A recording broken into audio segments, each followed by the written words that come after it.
Hi అండి, అందరికీ ఎలా ఉన్నారు? అందరూ బాగున్నారా? నేనైతే చాలా బాగున్నాను. ఇంతకుముందు వేపాకు జ్యూస్ తాగేదాన్ని కదా, ఇప్పుడైతే కాకరకాయ జ్యూస్ తాగదామని ట్రై చేస్తున్నా ఫస్ట్ టైం. ఇంతకుముందు ఎప్పుడు ఇలా కాకరకాయ జ్యూస్ అయితే తాగలేదు. కాకరకాయని నేను కొంచెం పసుపు ఉప్పు వేసి కలిపి ఒక 1 అవర్ పక్కన పెట్టినాను. దాని అంతటా అవే నీరు ఊరినాయి అనమాట. ఆ ఊరినటువంటి కాకరకాయల్ని పిండి పిసికి ఈ విధంగా జ్యూస్ అయితే తీసానమాట నా చేత్తోనే. చూసారు కదా, పక్కన కాకరకాయలు కూడా ఉన్నాయి. ఫ్రై చేద్దామని పక్కన పెట్టాను. సో వచ్చిన జ్యూస్ని తాగుతున్నాను.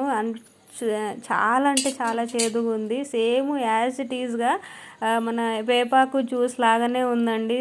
ఏ మాత్రం తీసిపోదు రెండు కూడాను.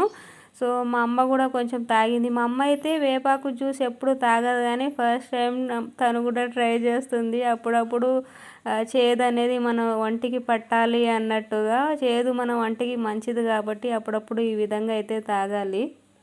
సో చూశారు కదా, ఈ వీడియో నచ్చితే తప్పకుండా లైక్ షేర్ సబ్స్క్రైబ్ అయితే చేయండి.